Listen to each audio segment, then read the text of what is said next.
Hello Booktubians, we are going to be discussing Little Life. This book did not make us cry. But it might make you. But the name of the picture on the cover is Orgasmic Man. Yes. Just a fun fact. You can check on the back of the book. Yeah. I guarantee you it's there. Look at this man. Look at him. Look how... Okay. That is all. Moving on. Anyways. So, this book is about 4 college students that are friends, and they have miserable lives. Mm-hmm. In their own different ways, they have miserable lives. I guess you could say they have a miserable little life. Little lives. Little lives. That's not the name of the book. you know what I mean. No, I know what you mean. So, the book basically is about these 4 friends in college, and it goes through their life, their upbringing, and... I think they're post-college when it starts, aren't they? Yeah, they met in college, but it starts off like they have some, it jumps around. Young men. Yeah, young men, yes. And it goes through their entire life and their upbringing, and they deal with pretty much every problem any person can possibly deal with. I mean, just think of the first thing that comes in your head, it's in the book. Like, mm-hmm. I can say that without a doubt. Yeah, it feels very, like, realistic and tangible, down to earth, very much. It does, except for, like, 2 specific scenes that we've already talked about. I meant more like the premise. The premise, yes. The setup.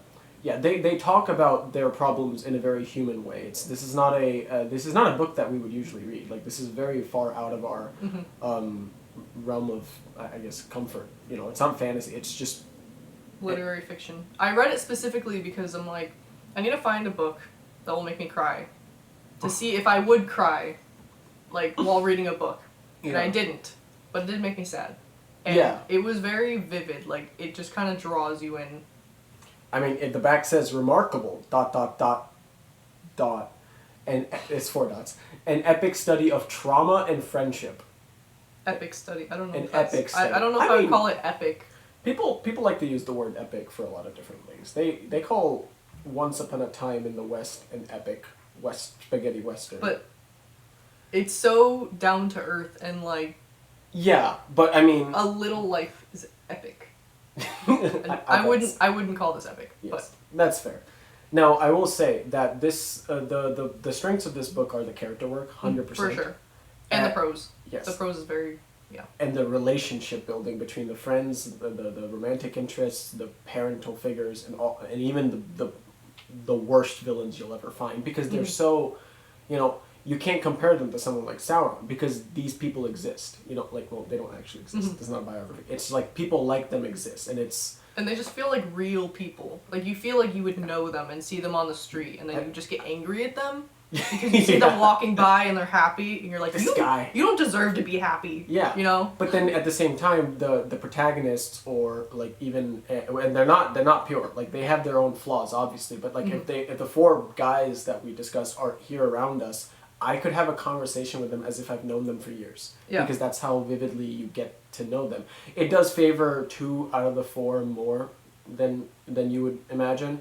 Well, it favors... There's an obvious main character. And then there's an obvious secondary protagonist. And the other 2 are... Support characters, yeah. But you still feel like you're friends with them. You feel like you know all 4 of them, and even the side characters... out of those 4. And the drama. Wonderful. When someone does something, drama. you're like, oh my gosh. Why did you do that? It's like, okay, I can kind of see where drama gets its kick, you know? But even when they're not doing anything and they're just having conversations, you just get that tension of knowing their relationships, knowing how this person would have interpreted this person's dialogue, and then you're like, oh, you shouldn't have said that. And it's just a conversation. Yeah. There's nothing really happening that's epic. She gets the author. She gets the moment-to-moment interactions, which is, I don't see that a lot in books. Yeah. Like, I don't think we've read many books with that. Granted, the books that we read are fantasies, they're more concerned about other stuff. Yeah, they're more plot-driven, trying to get to each plot beat rather than just exploring moment to moment. Yeah, like what you said. Yeah, and I mean, as you said, when someone says something and you know exactly how the other person... It's not even their point of view yet. And my favorite part is... And she doesn't do this a lot, but she does this maybe like 2 times that I can think of. Maybe 3 in the entire book. Maybe more. But it's so good when she does, because the same scene will happen from two different point of views, like slightly off, so you're not reading the exact same scene, and you will see like your first reaction. It's so different. Yeah. Yeah, your first reaction will be like, "Oh, that's so nice," and then you get the other person's point of view, and you're like, "Oh, I'm depressed." Yeah, you're like, "No, why did you do that?" It's like, just understand. Like, you want to put them in a room and say, "Okay, explain." Okay, explain. Like, just it's he or she gets the character work so well. Yeah, and I think it was a joy to read that because it was so fun to read. I don't see that a lot in what I read. So yeah, do I recommend it to people? Quality wise, yes, but it's a very heavy book. It is heavy, yeah. And I know some people, and like we both know some people that we would not recommend this to because it's not exactly something you can sit down with a cup of coffee. And I wouldn't put it in like a top 10 books you should read. I would put it in a. I would put it in like my top 10 favorite books list, but not like a you should read these kind of books. They're just certain. I would say the plot itself, if you really just summarize it, it's not that good. It really is not. It's the execution of it. Because I was explaining it to my coworker, and I'm like, this happened and this happened. He's like, that's like why? Gratuitous. That's not even realistic. And I'm like, but when you're in the moment.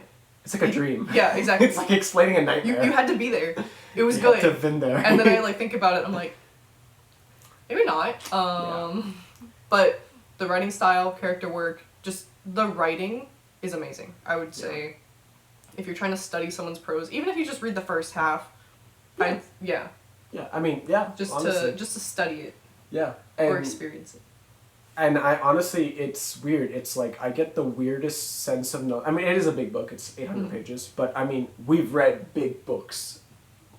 Sanderson. For a while. Yeah. But the level of like, I have this weird feeling that I've been reading this book for like way longer than actually. Like, we read this in like what, a month or two, like. I think it was around a month because we were buddy reading it. Yeah. Yeah, it was around a month, but I just felt like I was. It's a series almost. Yeah. Because you're with these characters for years in their lives, like decades even, right? And it's like, I don't know, I've never felt like that in any other book. Maybe like, no, I felt like that in Robin Hobb. Actually, if there was ever a fantasy book that I would compare the character working prose with, maybe not the prose because I can't really comment on that. It's not fresh in my mind, but the character work in the relationship, it would be Farseer Trilogy, Book 1 and 2. That's all I've read. So, yeah. That was Little Life. Yeah, would recommend it if it interests you and you feel like you can handle it, but just read the trigger warnings or, figure out... Every trigger warning. Yeah, figure out if the book is for you, and if it is, then I would recommend reading it. Yeah, I mean... Again, think of the first trigger warning that comes to your head. It's in there, and it's described in very explicit detail. List 10 in your mind, and they're probably all there. So keep that in mind, but it is a very good book. Yes. So we enjoyed it. Yes. But yeah. Bye. Bye.